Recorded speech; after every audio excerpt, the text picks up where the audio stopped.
Step into the Oracle Parlor, a podcast where those interested in witchcraft, psychic abilities, ghosts, and all things paranormal come to sip and spill the magical tea. This parlor is a space to grow by maintaining our curiosity over fear when it comes to the spooky and the paranormal.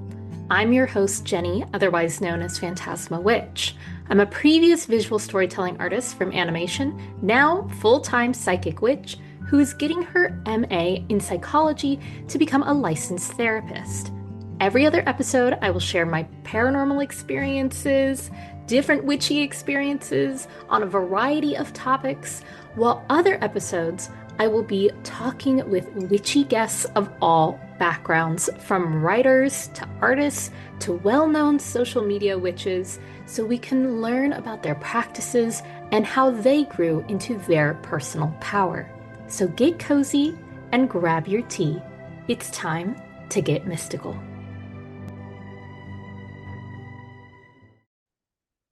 Hello and welcome back, my magical, mystical friends, to yet another episode of a energy forecast for the month ahead. This month we are looking at August. So if you are new, hello and welcome. Think of this episode as your companion piece to your other astrological resources, except for I'm not using astrology in this episode or any episodes because I'm not an astrologer. What I'm using is a combination of just tapping into the energy through my psychic senses, my oracle deck, and some tarot cards. So what I like to do is I like to sit in the energy and look at the overall month ahead, week by week, energetically kind of relay that back to you, what I saw and sensed or heard in any kind of way. And then I move on to the cards that I pulled and reflect on how these two things go together. So that way you know the forecast of the energetic themes for this upcoming month.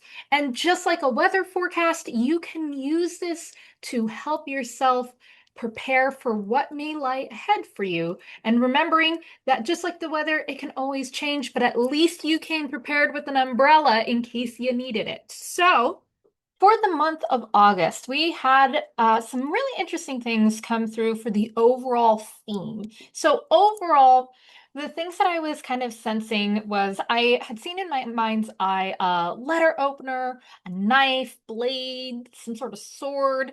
And what I got was cutting through the confusion. And when I had seen this, I also got this sense of um, like swirling air. And so, of course, with this swirling air and with the swords, and the letter opener specifically, communication, cutting through to receive, to understand. I was also thinking about the tarot suit of swords and how that really feels like a big theme for us. And I heard clearing of the dust and cleansing. And I saw what looked like a little dust devil, if you've ever seen them. They're like these little mini tornadoes that just pick up all the dust on the side of the road. And that's kind of what I saw in my mind's eye. So it really is about communication and clarity and clearing out all the cobwebs, all the dust that has been built up, that has been stagnating. So all this stagnant energy, all this misunderstanding, all of this uncertainty kind of gets blown away, and we kind of get this clarity moment. So that was a big thing that was coming through for this month. And then before I got into the week by week, I got one last really interesting visual of some grapes and a viper in the vines of the grapes. Now, if you couldn't tell, I love snakes. I think they're wonderful. So to me, snakes personally represent something that's different than what I received with this. Snakes to me remind me of my childhood, and I love snakes. But in this sense, the viper was very much representing this kind of very big, scary thing that was surrounding these grapes, that we didn't really see the viper. In this imagery, in this visual that I was seeing, I saw the grapes first, But it was almost like I was only allowed to take one grape at a time because of the viper, and because this viper was very ominous and scary. And it's not saying that something ominous and scary is going to happen, but it's this idea that this visual, what it made me feel was, it's hard to appreciate the gems, the small things, when it feels like there's something hanging over our head. It feels like something is waiting to bite us in the butt. That's what this visual made me feel. So this month is very much going to be, you know, the guidance there is really like try to enjoy the small positive moments when they do come up. Try to take a moment to have that appreciation, have that um, gratitude, which is so difficult in what's going on in the world, because that's kind of what the viper to me felt like it was representing. It was like everything's on fire. How are we supposed to find the little gems that keep us going, that keep us hydrated, that keep us saying, oh, that was worth that bite, even though there was that scary thing right there. So that is something to kind of keep in mind as you move through the month, is not letting the big thing overwhelm you, still finding those little gems. So week by week, we have the first week is really a shift. It's a movement, it's a clearing. And what I had seen essentially was that little dirt devil again kicking up dust, but I also was seeing somebody taking boxes and moving from one spot to the other. Like they were just picking up a box here and putting it there, and picking up a box and putting it there. And it was shifting this movement in this transition, this phase, this liminal in between, almost like if you're moving from one apartment to another apartment, you're picking up from here and going to there. This isn't literally saying you are moving, maybe you are, but this is more about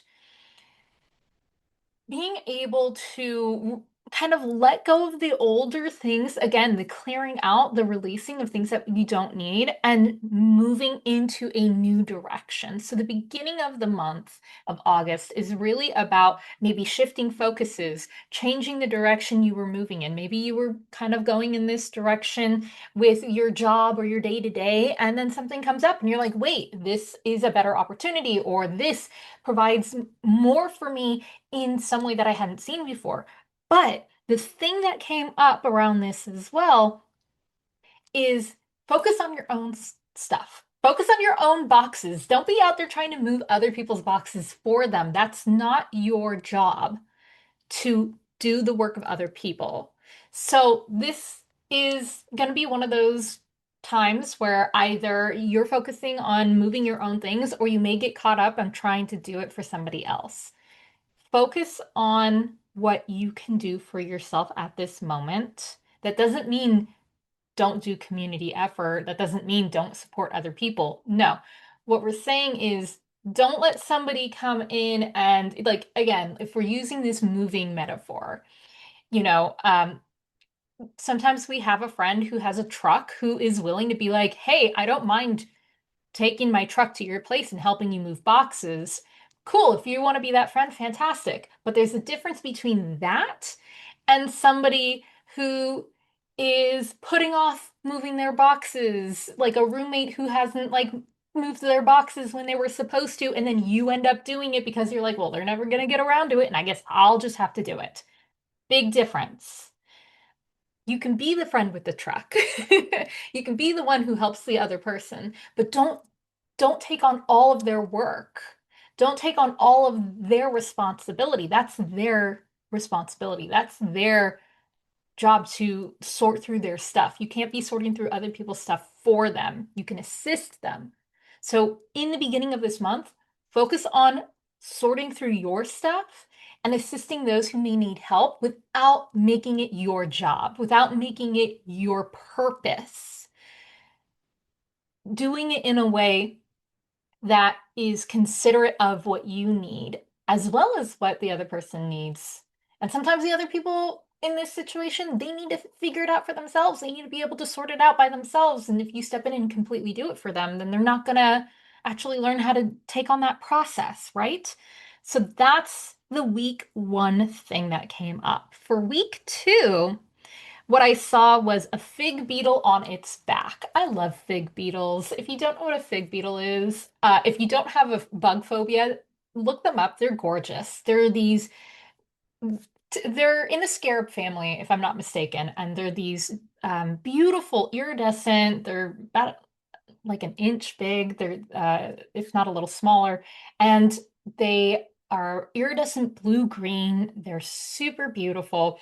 But the thing about fig beetles, if you've ever been in an area that has fig beetles, like I'm in Los Angeles and we always get them at this time of year, they are clumsy and they are noisy and they bump into everything. And when I say they're clumsy, I mean they look like when they're flying, it looks like they're intoxicated. Like it looks like they're just swerving all over the place.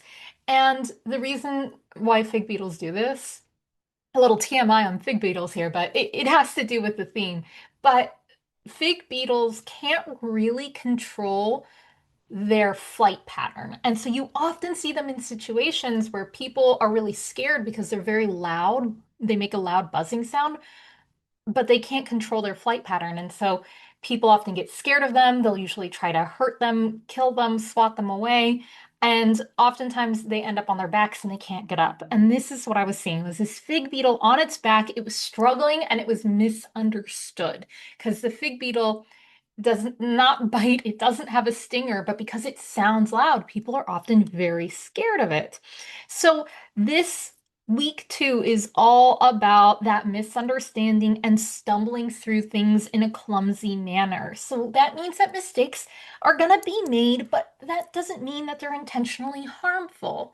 And this could be either side of the coin. Remember, everything that I talk about in these readings is either side of the coin, and you'll only kind of know what side you're on that coin once you get to that point, right? So either this could mean that a situation in your life pops up where there's a misunderstanding, there's some sort of clunky, clumsy thing that happens that you're just kind of stumbling through. So the point, or that maybe somebody is doing that in your life, but the point is that it's not done to be intentionally harmful. It may, but the point is to be critical and ask yourself that question of, is this intentional? Was this intentionally done to harm me? Or am I having a reactionary response to it? And the reverse can be true. Maybe you're stumbling through something, maybe there was a misunderstanding, a mistake was made, and the other person took it in a way that was a misunderstanding of taking it personally or feeling harmed by it when you had not intended that harm. And so it's important to be clear to other people and to yourself. I'm, you know, I didn't intend for that harm, or I feel XYZ way about this situation and I just need to clear the air. That's what week two is going to be all about. It's going with the flow and being okay with the mistakes and the stumbling and all of that. It's okay. It happens. That is the key for week two. Now, week three, oh my gosh, as soon as I tapped into week three's energy, it hit me like a wave. Like if you've ever been at the ocean and you're playing around in the tides, and then a giant wave that you weren't expecting comes and knocks you on your butt, that's what week three felt like energetically for me. And what I had seen was a cave. And I felt this unknown and this darkness. And so I was going, okay, so does this mean that there's going to be some sort of unknown element? Like, what does this mean? And what I got in response was that we can't see the path forward, but we have to have faith that the darkness holds the unseen. I thought that was really interesting. The darkness holds the unseen. So typically we often hear people talking about being a light and illuminating the darkness to really see what's there. But this was saying, no, no, no, the darkness actually holds that unseen. And so when I kind of tapped deeper into that, what I got was the sensation. Um, if you've ever been like getting ready for bed and you turn off the lights to crawl into your bed and you can't see anything. But then the longer that you lay in your bed or sit in that dark room, the more that your eyes adjust and suddenly you can start to see the room. That is what this week 3 is about. It's a week that holds so much awareness, so much insight, so much clarity. It's like a vibrant aha moment, but that only comes when we are sitting in the darkness of it, the unknown of it. It's this really weird kind of contradictory idea of through the unknown comes the insight, through comes the answer. So week 3 is about receiving whatever that is, getting the clarity, getting the information, but it's going to come in a way that may not be expected, that may be really um suddenly out of like left field almost. Lastly, we have week 4. And the first thing that I heard with week 4 was full steam ahead. And then I got a visual of the Knight of Wands, which has this energy of like gusto, of plowing ahead, of jumping into it, of blazing their path forward. And so this last week of August may lead to leaping before looking. So this is an invitation to double check. However, I got a very, very clear, energetic read that just because you want to leap before you, or you want to check things before you leap, it does not mean to stop or slow down. It means move forward with purpose and intention. So don't just plow forward without an idea, without a plan, without a something in mind. If you're just running forward, it's not the best idea. So this is saying if you're going to do that, do so with thoughtful intention, with plan, with the clarity of, okay, I'm doing this. I know where I'm going. I have to go forward. Because it's really going to be, week 4 is going to really be a moving fast. So things may be moving fast around you, and you may be trying to keep up with that pacing. But it's, again, it's making sure that if you do, you go, okay, what needs to be done? What can I do? How do I get things in order? This could be things coming at you fast and you having to um, navigate in a way that goes with the flow of the movement of things rather than trying to fight the movement of it, if that makes sense. So it's sort of like I literally just got think fast. It's like when somebody, when you were a kid and your friend says think fast and then throws an item at you, and you literally have to, in the moment, just go with it and do your best, whether that's dodge out of the way, try to catch it and fail, catch it and succeed. What is important is being able to move at the speed that things are moving around you, or following your, that gut feeling of I have to go, I have to do it, I have to move forward, I have to, but doing it thoughtfully.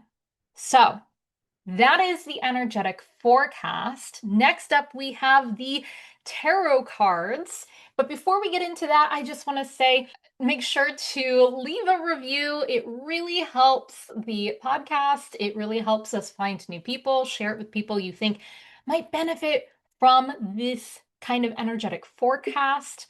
And make sure to follow me on Patreon, where this podcast will be posted every time it comes out, so you'll never miss it, plus other goodies as well. So let's get into the tarot. So the first card that I have pulled, and I haven't looked at any of the cards yet, they're literally just sitting here face down on my desk. So the first card that I have pulled is just the overall general energetic forecast summarized in a major arcana card from the beautiful Japanese deck that I always like to use in these readings. All my decks are posted in the description below. So let's take a look. We have the World card. Okay, so the World card this month, the month of August, is really gonna be again, it's a lot. There's a lot of different things going on, and it's about being able to move with these beginnings, these endings, these things coming through in a cycle and things moving kind of fast paced, kind of like what we were talking about, especially at the end of the month. But this is also, I'm feeling really called to kind of what I was talking about of sitting in the darkness and that the darkness holds the unknown. This is part of that, where it's almost like things that happened previously in previous months or weeks kind of come back around.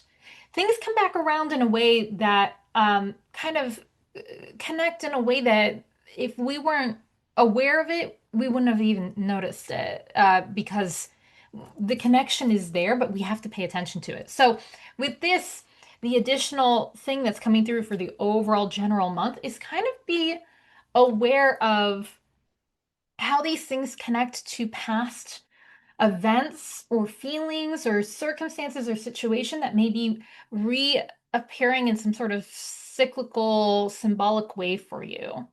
So how can we learn from that cycle? We're coming to some sort of either beginning or ending within that cycle that's like repeating in some way. And I'm just now realizing as I'm talking about this that I believe August is eclipse season. So this makes a lot of sense. And again, for anyone who isn't aware, I don't look at the astrology for the month ahead before I do these readings. I wait until after I do them because I like to do this reading completely unfiltered, like influence, not influenced by other things. So, yeah, so this feels very connected to that kind of like eclipse energy to me.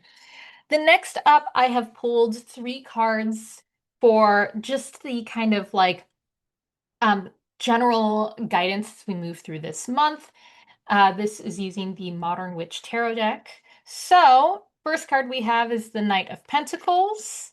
Next card we have the Devil reversed. And then last we have the Tower reversed. Okay, this is really interesting. Again, it definitely carries that eclipse energy. So with the Knight of Pentacles being here, this is really an invitation to again be mindful of your movements. So even though I was talking about this Knight of Wands energy, that's the energy of wanting to move forward, wanting to take the lead, wanting to go forward, but that the guidance, as we talked about earlier, is about going slowly, making sure we have a plan, making sure that we're doing so intentionally and thoughtfully, and that's what the Knight of Pentacles is here to do.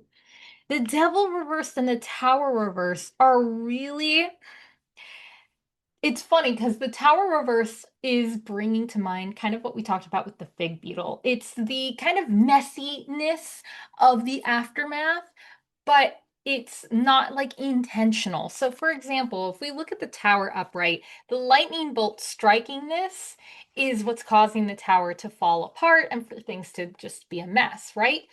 Well, it's not like if we're reading the tower in this way, it's not like the lightning bolt intentionally was like, how dare this tower? Now, of course, we could look at it from a Tower of Babel point of view, in which this could be God, but we're sticking to kind of like the energetic themes that have already come up and seem to be recurring. It's almost like just this force of nature, right? And again, the force of nature of the fig beetle is that it can't fly very well at all. And so again, with the tower reverse being here, it's that messy aftermath of the clunkiness of the thing that just kind of happened that was not intentional and not within our control, and we have to deal with that aftermath of it. And with the devil reversed, this really speaks to what we were talking about with that darkness holding the unknown. Because the devil card reversed is about being able to feel liberated from new insights of the things that were uncomfortable or pressuring us or keeping us in a box in some way, this scary thing, and then suddenly we go, wait a minute, wait a minute, wait a minute, I don't need this. I can walk away from this. So overall, these kind of guidance cards are echoing with a lot of the things that came up energetically. So it is important to be able to sit in the darkness, even though it's uncomfortable, and have that awareness enough to say, ah, I see now. I'm actually not chained to this big, scary devil monster. I can actually pull the chains right off and walk away. I don't have to be in this situation, or I can navigate this situation in a way I hadn't expected, or I now have new insights now that I'm sitting here and looking at things closely. I can see that the chain is loose, and now I know what to do, whatever that may be for you. And then lastly, I like to pull from my Oracle of the Radiant Sun deck as the deeper guidance, the deeper message that has come through for us. And we have the Riches card.